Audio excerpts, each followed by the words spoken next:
இந்த ஒரு செய்தி வந்து டிவியில் வந்தது. நிறைய பேர் பார்த்துருப்பீங்க, பார்க்காமலும் இருந்திருப்பீங்க. மாடி தோட்டத்தில் இருக்கவங்களுக்கும் சரி, விவசாயிகளுக்கும் சரி, இதை பற்றி நான் சொல்லணுன்னு தான். இது வந்து சவுத் ஆஃப்ரிக்கன் நத்தை. இது வந்து 1814 வந்தது அப்படின்னு கதையெல்லாம் நான் உங்களுக்கு சொல்ல போகிறதில்ல. அந்த கதையெல்லாம் வந்து டிவியிலே சொல்லிட்டாங்க. இது எப்படி கண்ட்ரோல் பண்ணுறது அப்படிங்கிறது தான். யூஸ்வலாக வந்து இது ஒரு பயங்கரமான விஷயம் அப்படின்னு சொல்லி போட்ட உடனே நான் வந்து 2-3 டாக்டர்ஸ் கிட்ட கேட்டேன்.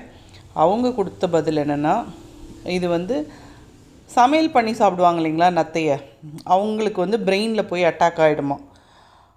இவங்க வந்து நம்ம மாடி தோட்டம் லவ்வர்ஸையும் விவசாயிகளையும் என்ன பண்ணுவாங்கன்னு கேட்டிங்கன்னா, எல்லாத்தையும் மொட்டையாக சாப்பிட்ருவாங்க, வேகமாக சாப்பிட்ருவாங்க இவங்க இந்த நத்தை. இப்போ இதை எப்படி அழிக்கிறது அப்படிங்கிறது தான் டாஸ்க்கு.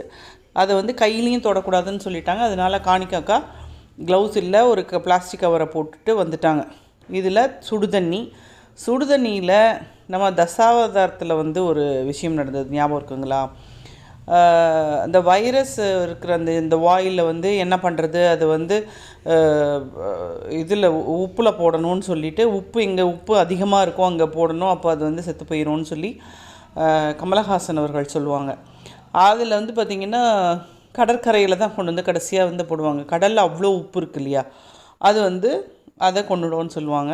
ஸோ இந்த நத்தையை வந்து பிடிச்சி நம்ம கல் உப்பை போட்டு அதில் போட்டுற சொன்னாங்க. நான் இன்னும் ஒரு கூடுதலாக ஒரு படி மேலே ஏறி போய் சுடுதண்ணியை ஊற்றி சுடுதண்ணிக்குள்ளே நத்தையை போட்டு, அதில் வந்து அந்த நத்தையை போடுறதுக்கு முன்னாடியே சுடுதண்ணிக்குள்ளே நாங்கள் கல் உப்பையும் நிறைய கொட்டிட்டோம்.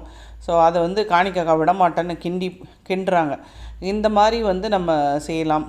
மொட்டை மாடி தோட்டத்தில் நிறைய இந்த நத்தைகள் குட்டி குட்டியாக வரும்போது நம்ம உப்பு கரைசல் தண்ணியை ஊற்றுவோம். சேம் கான்செப்ட் தான். ஸோ பயப்பட வேண்டிய அவசியம் இல்லை. நாம் வந்து நத்தையை சாப்பிடல, அதனால் ஒன்றும் பிரச்சனை கிடையாது. ஸோ வந்ததுன்னா அதை அழிச்சிட்டோன்னா நம்ம செடிகள் காப்பாற்றப்படும் அப்படிங்கிறது தான் இந்த பதிவு.